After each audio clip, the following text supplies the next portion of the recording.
Jason Ray, Last Word on College Football, breaking down the Sooners with us each and every week. We've looked at the offense. We've looked at recent news there and conversations that have been had. So you talked about this with me before we started to record, and it's a great point to make that we're football fans. We analyze the games, the players, but we almost treat it like a video game at times in terms of these not necessarily being human beings and thinking about that part of it. Just what are their stats? How did they play on Saturday?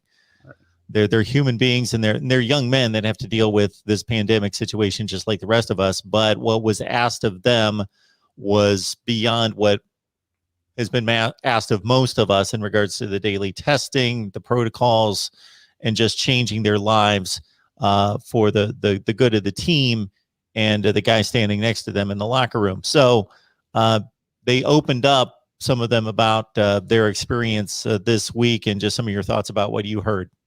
Yeah, they did. And Mark, I think that point is very, very well taken. I think, for the normal person, we don't necessarily, maybe we understand, or maybe we realize what they, what some of these kids went through, but maybe we don't truly understand really the fact of the matter throughout the season. And this is, before the actual season even started, when they started their summer fall camp.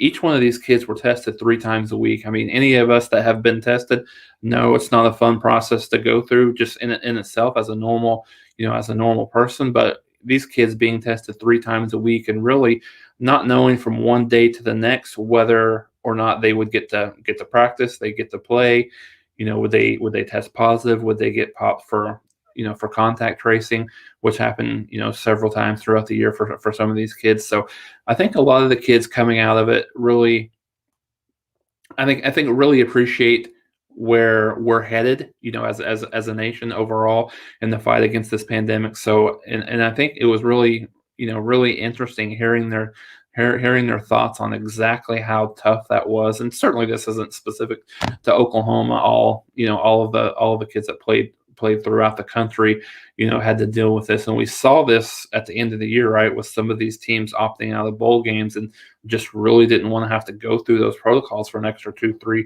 weeks to be able to play in the bowl game. So, hats off to all these kids who have, in Oklahoma had 3 or 4 kids that opted out. There wasn't a ton of people that opted out throughout, the totality of the season. There was some, obviously, but maybe not as much as some people have thought there would be. So really hats off to these kids. And a lot of kids are talking about the vaccine. They want to really want to get the vaccine just so they can return to some sort of normal life as a college student. A lot of these kids, they weren't really allowed to do anything. They were within the program. They practiced. They were with the team. They had to stay with that team. They didn't get to see their family. Didn't get to do things that normal college kids would get to do. So I think it was really kind of refreshing just to see how excited and their voice inflection and just the attitudes and talking about the opportunity to have a normal, have somewhat of a normal season and, and really be in a position to, play a little bit more typically. And I think one thing that Riley talked about is, in spring, in a typical spring practice, you have 10 practices and you're kind of done. You're ready to, because it's not, you still got, to our point that we made earlier, you got so many days left until the season actually starts. But now they had talked about, like, I think some of these kids and some of these coaches, they can have 25 or 30 practices and it wouldn't necessarily be enough, not in terms of just they needing it, but just really the excitement of getting back out there and going through the process of getting better in spring and knowing who you got and then carrying that over into the summer conditioning and then certainly fall practice. So I think it's interesting where we're headed as a country, just not even talking about athletics, but is in a good space to where we'll have maybe some sort of a normal college football season this year for not only the fans, but the kids playing the game as well.